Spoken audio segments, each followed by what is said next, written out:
A very beautiful afternoon from wherever you are joining us. Thank you so much for making time so that we can update you on the developing stories right here on Younib TV live at 1. And let's kick this broadcast off with the top stories making the headlines.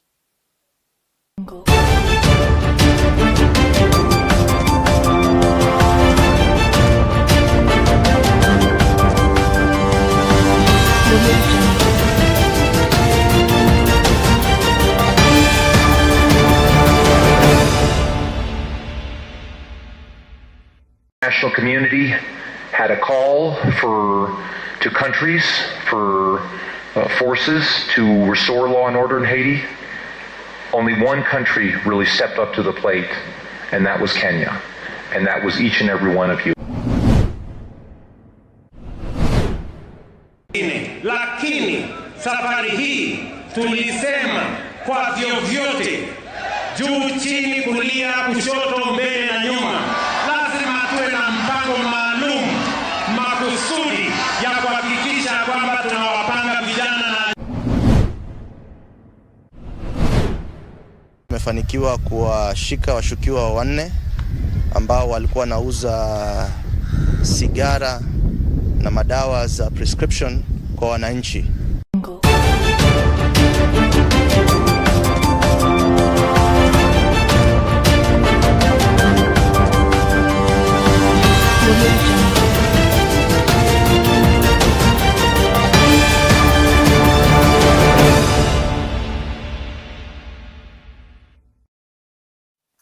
The bulletin begins right now. My name is Alphonce, Ouma. Now, President William Ruto has urged the youth nationwide to take advantage of government-sponsored jobs and entrepreneurship initiatives as a vital route to economic empowerment.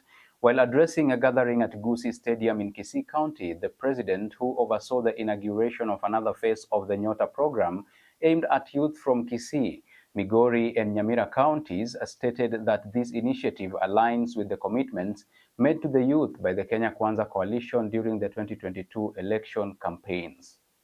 Serikali tumekuwa na ingine, lakini safari hii tulisema kwa vyovyote, juu chini, kulia, kushoto, mbele na nyuma, lazima tuwe na mpango maalum makusudi ya kuhakikisha kwamba tunawapanga vijana na ajira na kuwapanga na biashara.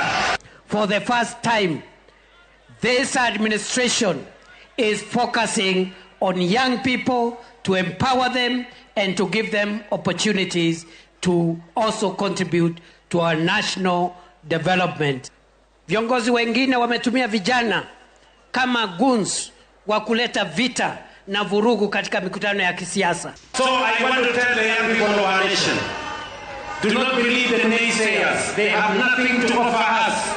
They have no plan, they have no agenda, they have no vision, they cannot tell us anything. Na nimeahidi kama deputy party leader wa chama cha ODM kwamba chama chetu hakina shida yoyote. Wale vijana mnaona wanapiga kelele pale ndani, wao hata sisi tulikuwa tunapiga kelele. Kwa hivyo mimi ndio the second in command katika chama cha ODM. Unaona uchaguzi unakuja, unaanza kulaumu IBC. IBC iko na shida. Sijui watu ya system iko na shida. Sijui watu gani. Hiyo yote ni uoga. Watu wawache uoga, wakuje kwa kiwanja. Watanyoroshwa mbaya sana. Na watu ya ODM na watu ya UDA wakiungana, safari hii hakuna uchaguzi hapa Kenya. Waleta agenda kwanza na sio complain huko kwanza.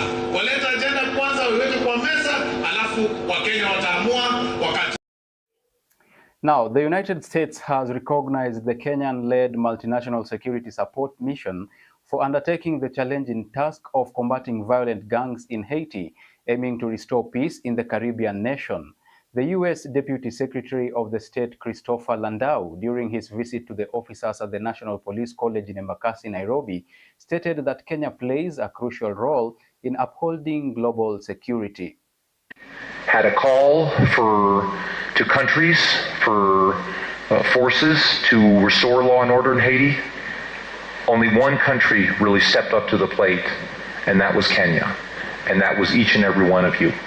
The confidence to deploy was inspired by Kenya's indisputable contribution and experience in international peace support operations. This achievement speaks volumes about the character, value, leadership, and training of our police officers and reinforces Kenya's reputation as responsible and principled contributor to international security operations. This mission demonstrated Kenya's readiness to shoulder global responsibility, the confidence placed in our service by the international community. We are deeply grateful to the United States government for the critical logistical, operation and strategic support extended to our officers. Request a moment of silence for all of us to reflect on and to honor those from among your ranks who did not return from Haiti, for whom we also honor. Now, Public Service Cabinet Secretary Geoffrey Ruku has announced that the government is in the advanced phases of establishing a centralized payroll system aimed at eliminating ghost workers from the public service. During a speech in Kisumu on Thursday, Ruku noted that this new system will also improve service delivery by ensuring that all government employees allocate their time in compliance with labor laws. This announcement comes even as several workers were temporarily barred from their workstations after a morning inspection by the Chief Secretary at the regional government offices. By mwezi ya 4 namna hii ambapo wengi wetu watanaswa na ile mitambo na ile program ambazo tunaweka ya kuhakikisha kwamba lazima tufanye kazi yetu tukiwajibika kwa Wakenya, na huwezi wajibika kwa Wakenya kama haufiki mahali unafanya kazi kwa masaa ambayo inayopaswa. I would want to have monthly report on the responses as far as telephone calls, inquiries from the public inquiring different issues, so that we can run an efficient public service. The government has justified the sale of Safaricom shares to Vodacom, asserting that the transaction was transparent and legitimate. While addressing MPs in Naivasha, the Principal Secretary of the National Treasury, Dr. Chris Kipto, urged critics of the divestiture to present superior offers compared to the one currently being evaluated. On the final day of the National Assembly retreat held in Naivasha, Nakuru County, the National Treasury faced intense scrutiny, with Dr. Kipto, who was standing in for Treasury CS John Mbadi, encountering challenging inquiries from a group of MPs who opposed the sale. Because here we have a block sale to an existing shareholder, but that is not the only divestiture method. We could have offered that to competition, we could have gone to further public flotation.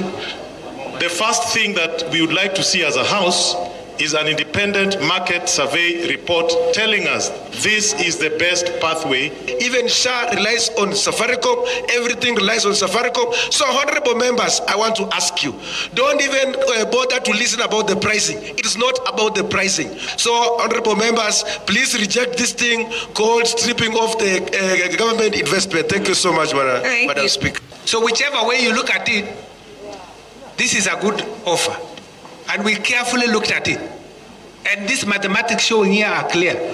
The cash flow shows that 40 billion today we take. And then we will pay 55 billion in 6 years. So if anyone else tells you that the market share of Safaricom is at 80 shillings or at 90 or whatever price it is, ask them which valuation model they're using. And if they can prove to us which method they're using, then you can say that this share has been either undervalued or overvalued, or whatever value they are going to create. Even that street intellect, if they have a different model that is not known, that can value the share to the 45 and 50 shillings they are telling us, would you be welcoming it? Yes, I would want to answer your question that as National Treasury, we would welcome any option that would enable Kenyans to get a better value to what we have managed to get through ceding the 15% to Vodacom. 5 individuals have been apprehended and 6 alcohol establishments have been shut down as part of a crackdown initiated by the National Authority for the Campaign Against Alcohol and Drug Abuse in Mombasa. Speaking in the Kongowea area of Nyali Sub-County, NACADA Chief Executive Officer Dr. Anthony Omerikwa praised the collaborative efforts of multiple agencies in addressing this issue and encouraged the public to stay alert and report any illegal alcohol and drug-related activities occurring in their communities. Tumefanikiwa kuwashika washukiwa 4 ambao walikuwa wanauza sigara na madawa za prescription kwa wananchi. In addition to that, tumeshika mfanyabiashara mmoja ambaye alikuwa anauza pombe gushi. Hapa nyuma ndio nyumba yake iko, na mkiona anapakana na shule. Unajua sheria inasema mtu afai kufanya vitu kama hizi karibu na shule. Tutamchukulia hatua, na ningependa kuwasihi wananchi, mkiona jambo kama hili linafanyika katika maeneo yenu, tafadhali mtujulishe. Sisi kama NACADA tunaweza wafahamisha asasi za usalama kuhusu hicho kitendo, na ningewaomba pia mtuandame katika mitandao za kijamii ambapo tunahamasisha wananchi kuhusu athari za utumizi mbaya wa pombe na mihadarati.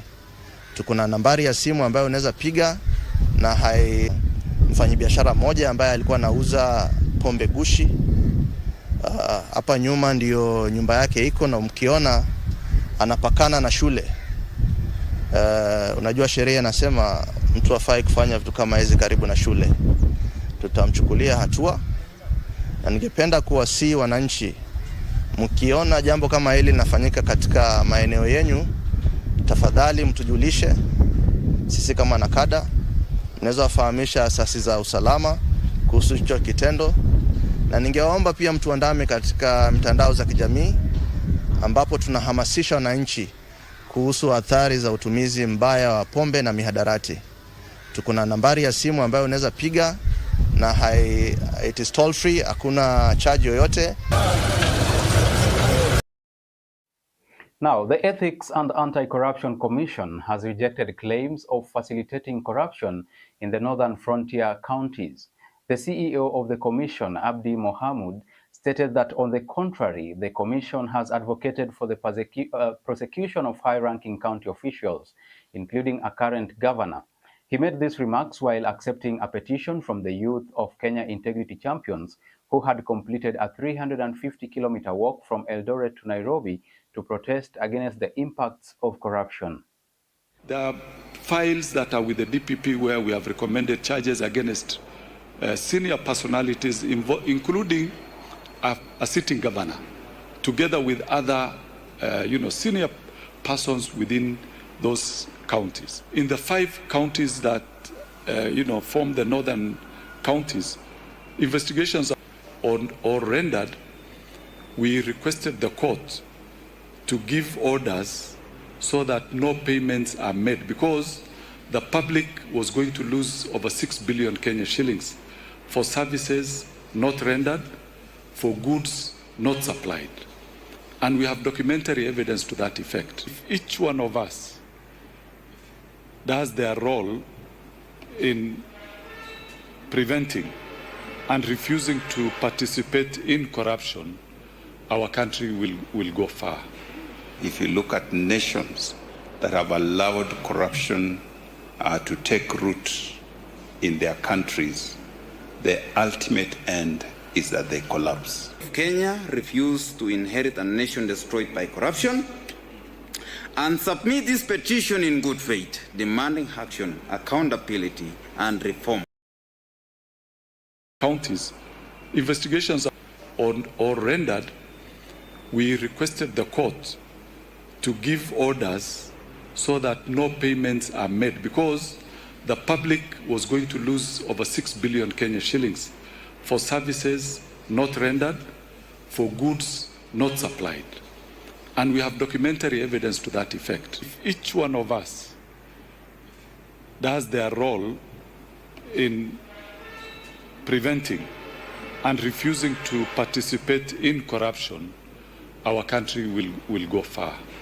If you look at nations that have allowed corruption to take root in their countries, the ultimate end is that they collapse. Kenya refused to inherit a nation destroyed by corruption and submit this petition in good faith, demanding action, accountability, and reform.